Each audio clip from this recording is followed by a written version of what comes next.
देखिए आशीष, एक चीज मैं बताऊं आपको, अब मार्केट का ना सबसे बुरा फेज गुजर चुका है। हाँ। अगर आप देखें पिछले 1-1.5 साल में मार्केट ने जितना तंग करना था आपको, वो मार्केट तंग कर चुका है।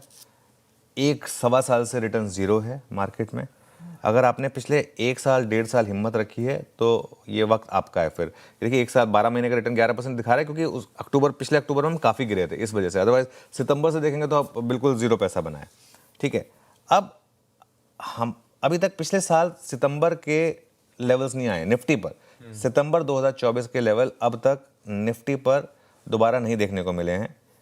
लेकिन एक बार अगर आपने ऑल टाइम हाई क्रॉस किया तो फिर मोमेंटम आएगा। ऑल टाइम हाई से पहले मार्केट थोड़ी दिक्कत दिखाता है, ऑल टाइम हाई क्रॉस करने के बाद और उसके ऊपर टिक जाए तो मोमेंटम आता है। इसका सबसे बड़ा एग्जांपल है बैंक निफ्टी।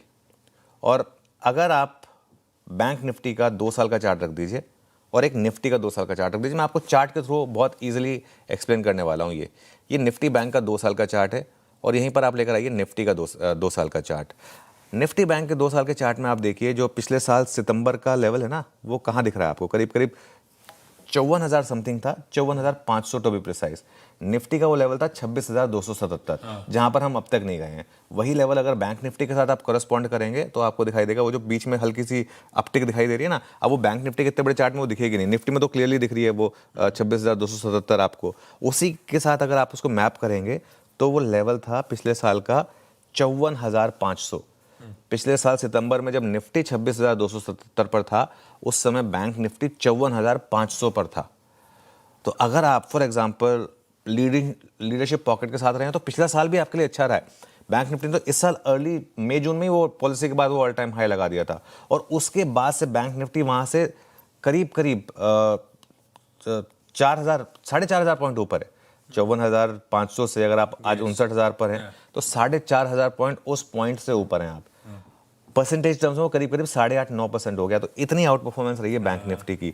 तो ये मैं क्यों कह रहा हूं, अब mid cap index all time high के ऊपर निकला है और अब उसके ऊपर सेटल हुआ है। मिड कैप इंडेक्स का भी आप चार्ट देखिए, ये देखिए, अब फाइनली हम उस लेवल के ऊपर निकले हैं और उस लेवल के ऊपर अब हम सेटल हो रहे हैं बैंक मिड कैप में। आज मुझे हैरानी नहीं होगी अगर खुलने के कुछ देर बाद सबसे पहले मिड कैप ग्रीन में आ जाए। तो शुरुआत तो रेड में हो रही है, तो उसके लिए ऑब्वियसली सब रेड में खुलेंगे। लेकिन इंट्राडे में, unless global market completely collapse हो जाए, इंट्राडे में मुझे लग रहा है कि सबसे पहले मिड कैप इंडेक्स आपको ग्रीन में आता हुआ दिखाई देगा। और हो सकता है आज ही वापस एक नया ऑल टाइम हाई भी लगा दे मिड कैप इंडेक्स, ये भी पॉसिबिलिटी है। तो ये इसके लिए अब जरूरी है कि निफ्टी 26,300 के ऊपर सेटल हो। वो अगले 400-500 पॉइंट थोड़े टफ है मार्केट के लिए, और वो आपको शायद थोड़ा सा झेलना पड़ेगा। उसमें बीच बीच में हो सकता है मार्केट करेक्ट भी करे, जैसे कि आज करेक्ट कर रहा है, जैसे कि पिछले हफ्ते भी करेक्ट हो गया था, आपको याद होगा। तो अपने पोर्टफोलियो को थोड़ा कॉन्सेंट्रेटेड रखिए। स्टॉक स्पेसिफिक अगर रहना आपको, घरेलू इकोनॉमी वाले स्टॉक्स जहां पर नंबर्स बहुत शानदार आए, ब्रोकरेज के लगातार अपग्रेड्स आए, उन पर थोड़ा सा अपने आप को रखिए फोकस। और थोड़ा सा उन कंपनी पर फोकस करिए जहां पर ट्रेड डील का तड़का है, क्योंकि जब ट्रेड डील हो जाएगी तब आपको नहीं मिलेंगे वो स्टॉक्स, तब तो वहां पे प्रॉफिट बुकिंग आएगी।